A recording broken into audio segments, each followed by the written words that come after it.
General ஸ்டடீஸ்க்கு நீங்க எப்படி notes எடுக்கிறீங்க அப்படின்னு நிறைய பேர் எங்கிட்ட கேள்வி கேட்டிருந்தீங்க. ஸோ அவங்களுக்கு இந்த வீடியோ கிளியரா நான் எக்ஸ்பிளைன் பண்றேன். ஸோ அதுக்கு முன்னாடி ஒரு விஷயத்தை கிளியரா மைண்ட்ல எடுத்துக்கோங்க. எஸ்எஸ்சி எக்ஸாம்ஸை பொறுத்த வரைக்கும் ஜெனரல் இங்கிலீஷ், ஆப்டிடியூட், ரீசனிங் இதுல இருந்து நமக்கு 75 கொஸ்டின்ஸ் வருது. இதுதான் நமக்கு ரொம்ப இம்பார்ட்டன்ட். இதை நீங்க ஃபுல்லா கம்ப்ளீட் பண்ண பிறகுதான் ஜெனரல் ஸ்டடீஸை பத்தியே நீங்க யோசிக்கணும். ஏன்னா ஜெனரல் ஸ்டடீஸ் அப்படிங்கறது நீங்க எவ்வளவுதான் படிச்சாலும் அந்த டைம்ல நமக்கு எப்படி கொஸ்டின்ஸ் கேட்கறாங்களோ அதை பொறுத்து தான் நம்ம அதில் எவ்வளவு அட்டன் பண்றோம் அப்படிங்கிறது நமக்கு டிசைட் ஆகும். பட் மித்த 3 சப்ஜெக்ட் அப்படி கிடையாது.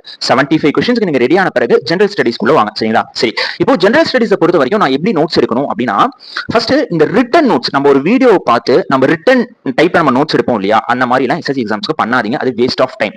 அதுக்கு பதிலாக என்ன பண்ணலாம் அப்படின்னா, இது வந்து என்னுடைய பாலிட்டி நோட்ஸ்.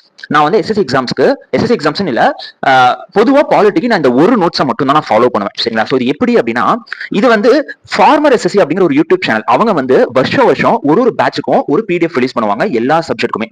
அப்படி இது வந்து பாலிட்டியோட பிடிஎஃப் 3.0 பேட்ச். சரிங்களா? இதை வந்து நான் ஃபுல்லாவே வந்து பாத்தீங்கன்னா பாலிட்டிக்கு நான் யூஸ் பண்ணிக்கிறது. சரிங்களா? இது வந்து உங்களுக்கு இப்ப பார்த்தா தெரியாது, நான் உங்களுக்கு வந்து வீடியோல வந்து பிக்சர் போடுறேன், அதுல வந்து உங்களுக்கு கிளியரா தெரியும்.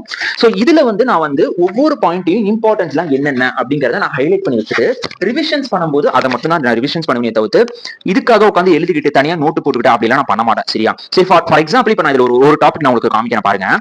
இப்போ வந்து இதுல வந்து நான் வந்து ஃபார் எக்ஸாம்பிள் ஓகே, இப்போ வந்து பாத்தீங்கன்னா நம்ம வந்து ஃபண்டமெண்டல் ரைட்ஸ் அப்படின்னு ஒரு டாபிக் எடுக்கிறோம்னு வச்சுக்கோங்களேன். இந்த ஃபண்டமெண்டல் ரைட்ஸ்ல நமக்கு வந்து ஃபண்டமெண்டல் ரைட்ஸ் அதுல ஆர்டிகல்ஸ் எதுல இருந்து இது வரைக்கும் எங்க இருந்து பாரோ பண்ணிருக்கோம், அது என்ன பார்ட்குள்ள வருது அப்படிங்கறத இம்பார்ட்டன்ட். அதை தாண்டி ஒவ்வொரு ஆர்டிகல்ஸ் அண்ட் அது என்ன சொல்லுது அப்படிங்கிற விஷயங்களை மட்டும் நம்ம ஹைலைட் பண்ணி அதை மட்டுமே திருப்பி ரிவிஷன் பண்ணாலே போதும். எஸ்எஸ்சி எக்ஸாம்ஸ்ல ஈஸியா இந்த சப்ஜெக்ட்ஸ் நம்ம கவர் பண்ணிடலாம். சரிங்களா? இப்படிதான் நான் எல்லா சப்ஜெக்ட்ஸ்க்குமே பண்ணுவேன். தனியா உட்காந்து நோட்ஸ்ல எடுத்துட்டு இருக்க மாட்டேன். சோ இந்த நோட்ஸை பார்த்து பிளஸ் பிவைக்யூஸ் நீங்க கவர் பண்ணீங்கன்னா கண்டிப்பா ஜெனரல் அவேர்னஸ் அப்படிங்கறத ஈஸியா எஸ்எஸ்சி எக்ஸாம்ஸ்ல நீங்க கவர் பண்ணிடலாம். Okay, thank you.